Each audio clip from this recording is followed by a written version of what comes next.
Hello everyone, welcome to Prateek IQ। आज हम लोग देखेंगे best 2000 plus static GK series का पार्ट 12 और ये सीरीज स्पेशली एनटीपीसी CBT 2 के लिए है। तो आते हैं आज के पहले क्वेश्चन पे। कदम वंश की स्थापना किसके द्वारा की गई थी? आपके पास ऑप्शन है। Option A Konkani Varman, option B Kirti Varman, option C Mayura Sharma, option D Yajnavarman. तो करेक्ट आंसर क्या हो जाएगा? Option C will be the correct answer, Mayura Sharma. Kirtivarman कौन थे? तो चालुक्य वंश से थे। कीर्तिवर्मन चालुक्य वंश से थे और एक चालुक्य वंश के राजा थे, बहुत ही प्रतापी राजा थे, पुलकेशिन द्वितीय। पुलकेशिन द्वितीय, इन्हें पल्लव वंश के एक राजा ने हराया था जिनका नाम क्या था? नरसिम्हवर्मन प्रथम। नरसिम्हवर्मन प्रथम। एग्जाम में पूछता है आपसे कि पुलकेशिन द्वितीय को किसने हराया? तो पल्लव वंश के राजा नरसिम्हवर्मन ने पुलकेशिन द्वितीय को हराया था और जो पुलकेशिन द्वितीय थे चालुक्य वंश से थे। क्वेश्चन नंबर 2 पे आते हैं। प्रथम सातवाहन राजा कौन थे? आपके पास ऑप्शन है। Option A Simuka, option B Satakarni, option C Vashishtha Putra, option D Gautami पुत्र। तो करेक्ट आंसर यहाँ पे क्या हो जाएगा? Option A will be the correct answer, Simuka. निम्नलिखित में से कौन चंगेज खां का समकालीन था? आपके पास ऑप्शन है। Option A Akbar, option B Mirza Muhammad Haidar Dughlat Beg, option C Jalaluddin Surkhposh Bukhari, option D Iltutmish. तो चंगेज खां का समकालीन कौन था? इल्तुतमिश था। Option D will be the correct answer. Question number 4 पे आते हैं। तनिंदरी राष्ट्रीय उद्यान किस देश में स्थित है? आपके पास ऑप्शन है। Option A Nepal, option B Bangladesh, option C Myanmar, option D Sri Lanka. तो करेक्ट आंसर यहाँ पे क्या हो जाएगा?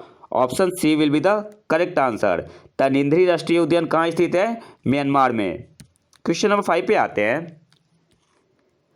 पृथ्वी की परिधि को मापने वाला पहला व्यक्ति कौन था? आपके पास ऑप्शन है। ऑप्शन ए अरस्तु Aristotle, option B Anaximander, option C Herodotus, option D Eratosthenes.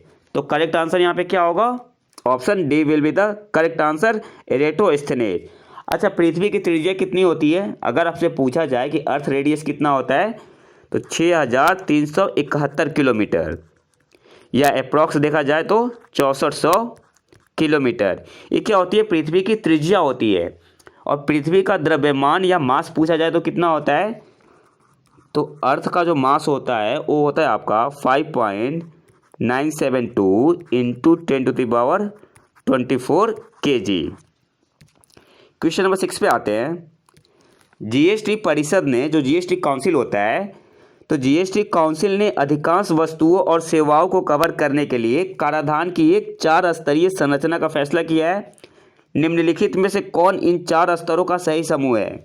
तो कौन सा है? एक तो 5 है, 12% है, 5% है, 12% है, 18% है और 28% है। सेलिब्रेट यही है ना, 5, 12, 18, 28। कौन से ऑप्शन में है? ऑप्शन सी में है। तो करेक्ट आंसर यहाँ पे क्या हो जाएगा? Option C will be the correct answer. अब जीएसटी से जितने भी क्वेश्चन बन सकते हैं एग्जाम में उसे देख लेते हैं। तो सबसे पहले तो जान लेते हैं कि जो जीएसटी काउंसिल होता है, जीएसटी काउंसिल जो होता है वो क्या होता है? एक कॉन्स्टिट्यूशनल बॉडी है, संवैधानिक निकाय है। जीएसटी काउंसिल कॉन्स्टिट्यूशनल बॉडी है। कौन से आर्टिकल में आता है? जीएसटी काउंसिल आर्टिकल 279A में आता है। 2 पॉइंट याद हो गया। जीएसटी काउंसिल कैसी बॉडी है? तो एक संवैधानिक निकाय है, कॉन्स्टिट्यूशनल बॉडी है। कौन से आर्टिकल में है? तो आर्टिकल 279A।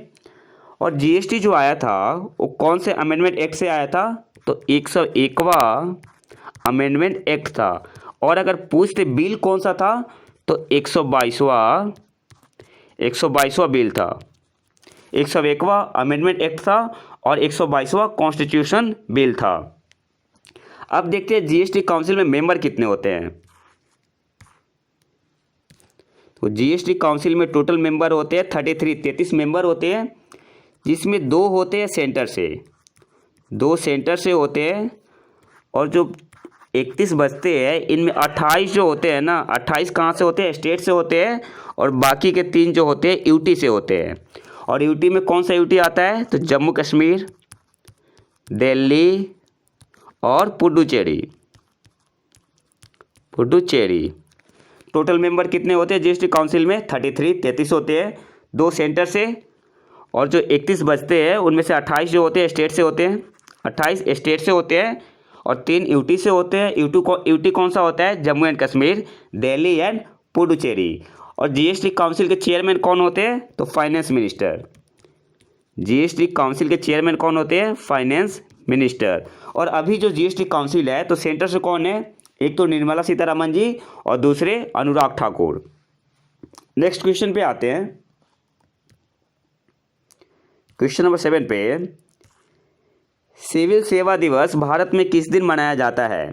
आपके पास ऑप्शन है। Option A 18 April, option B 21 April, option C 19 April, option D 20 April. तो करेक्ट आंसर क्या हो जाएगा? Option B will be the correct answer. 21 अप्रैल को सिविल सेवा दिवस मनाया जाता है। क्वेश्चन नंबर 8 पे आते हैं। प्राचीन भारत के विभिन्न गणतांत्रिक कुलों के संदर्भ में निम्नलिखित में से कौन सा सही युग्म है?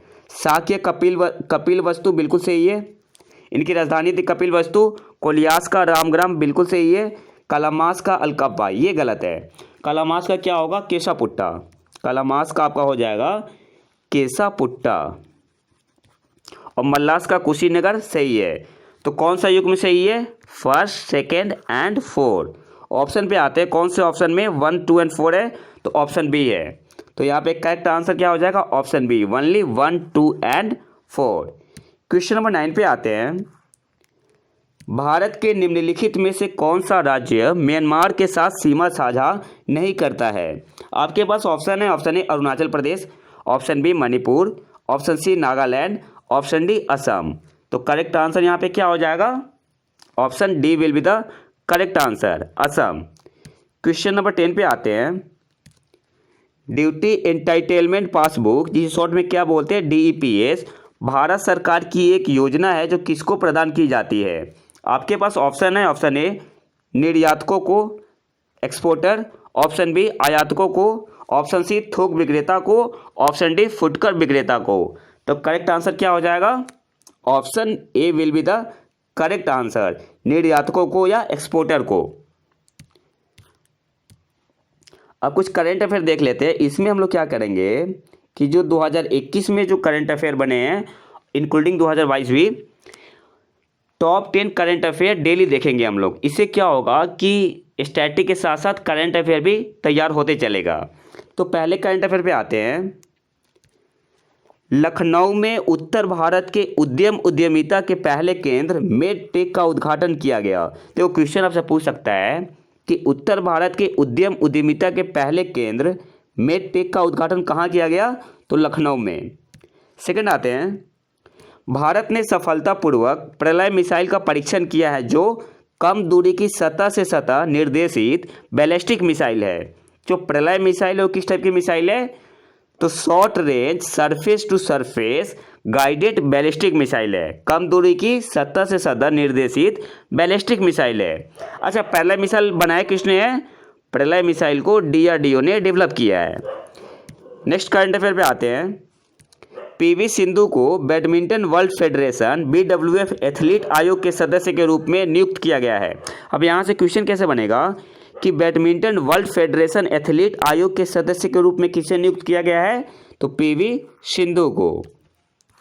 अनिल प्रकाश जोशी ने सामाजिक न्याय 2021 के लिए मदर टेरेसा मेमोरियल अवार्ड जीता है। सामाजिक न्याय 2021 के लिए मदर टेरेसा मेमोरियल अवार्ड किसने जीता है? तो अनिल प्रकाश जोशी ने। पेट्र फियाला को चेक गणराज्य के प्रधानमंत्री के रूप में नियुक्त किया गया है। चेक गणराज्य के प्रधानमंत्री कौन नियुक्त हुए हैं? तो पेट्र फियाला। अल रायसी को इंटरपोल का अध्यक्ष चुना गया है। इंटरपोल के अध्यक्ष कौन बने हैं? तो अल रायसी। आपको कमेंट सेक्शन में बताना है कि इंटरपोल का हेडक्वार्टर कहाँ पे है। नेक्स्ट करंट अफेयर पे आते हैं। धवन-1 जो कि भारत का पहला निजी रूप से विकसित पूर्णतः क्रायोजेनिक रॉकेट इंजन है, इसको किसके द्वारा विकसित किया गया था? तो स्काई रूट एरोस्पेस द्वारा, जो कि भारतीय कंपनी है। तो देखो यहाँ से दो तरीके से क्वेश्चन बन सकते हैं। एक तो आपसे पूछ सकते हैं कि धवन-1 क्या है? तो धवन-1 क्या है? भारत का पहला निजी रूप से विकसित पूर्णतः क्रायोजेनिक रॉकेट इंजन है। इसे डेवलप किसने किया है? तो स्काई रूट एरोस्पेस ने। अरुणाचल प्रदेश ने बॉलीवुड अभिनेता संजय दत्त को अपने स्वर्ण जयंती समारोह के लिए ब्रांड एम्बेसडर के रूप में साइन किया है। क्वेश्चन इंपॉर्टेंट है, पूछ सकता है एग्जाम में। कौन से राज्य ने बॉलीवुड अभिनेता संजय दत्त को अपने स्वर्ण जयंती समारोह के लिए ब्रांड एम्बेसडर के रूप में साइन किया है? तो अरुणाचल प्रदेश ने।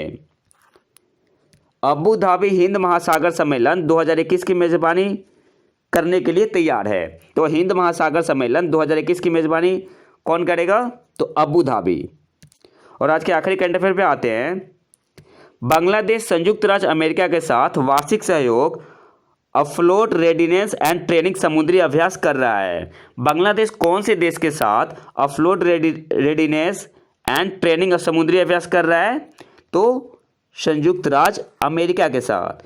तो ये तो था हमारा आज का लेक्चर। अगर वीडियो पसंद है तो लाइक करें और चैनल को सब्सक्राइब जरूर कर लें। मिलते हैं नए वीडियो में नए टॉपिक के साथ। तब तक के लिए नमस्कार, जय हिंद।